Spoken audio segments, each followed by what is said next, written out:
The Battle of Okehazama, fought on June 12, 1560, remains one of the most dramatic and decisive engagements in Japan's Sengoku period, showcasing the transformative power of audacity and tactical brilliance.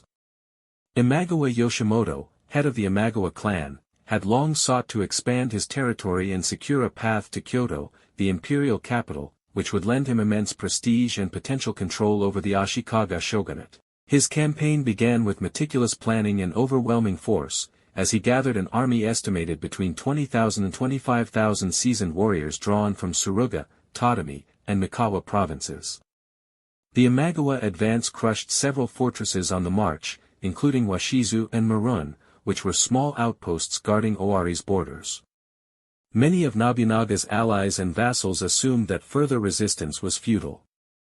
In stark contrast, Oda Nobunaga was a relatively minor daimyo, derided by rivals as the "fool of Owari" for his eccentric behavior and disregard for strict social conventions. Yet beneath this reputation lay an innovative and ruthless strategist.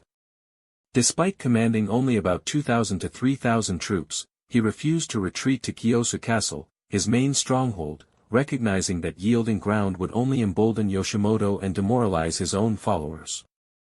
Before departing for battle, Nobunaga conducted a ritual at Atsuta Shrine to pray for victory, then gathered his retainers at Zenshoji, where he declared that victory was possible through speed and surprise rather than sheer numbers. He ordered decoy forces to remain near the castle, erecting banners and lighting fires to give the impression his army was still there in strength, while the real strike force slipped away under cover of night and moved through forested ravines toward Dengakwazama.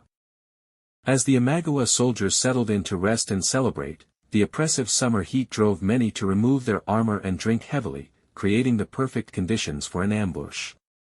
A sudden and violent thunderstorm struck the valley just as Nobunaga's men were positioning themselves on the ridges above the camp. Using the wind and rain as cover, they descended in a furious assault, blowing war horns and shouting battle cries that amplified the sense of panic. The attack was so abrupt that the Imagawa lines dissolved before they could mount a coherent defense. According to chronicles such as the Shincho Koki, Yoshimoto himself stepped out to investigate the clamor, clad in a magnificent suit of armor with a distinctive gold-adorned helmet, and was stunned to see enemy warriors charging directly at him. Accounts differ on the details. Some say Mori Shinsuke struck the fatal blow, while others credit Hattori Kohida or even Nobunaga's own hand, but Yoshimoto was quickly cut down. His death instantly shattered the morale and command structure of the Imagawa forces, causing a stampede of retreating soldiers. Nobunaga's men pursued and killed many as they fled. In the aftermath, the Imagawa clan collapsed as a major power, and its former territories became contested among neighboring lords. The Matsudaira clan of Mikawa, led by Matsudaira Motoyasu, later Tokugawa Ieyasu, used the vacuum to break free from Imagawa domination and secure independence, paving the way for Ieyasu's eventual alliance with Nobunaga.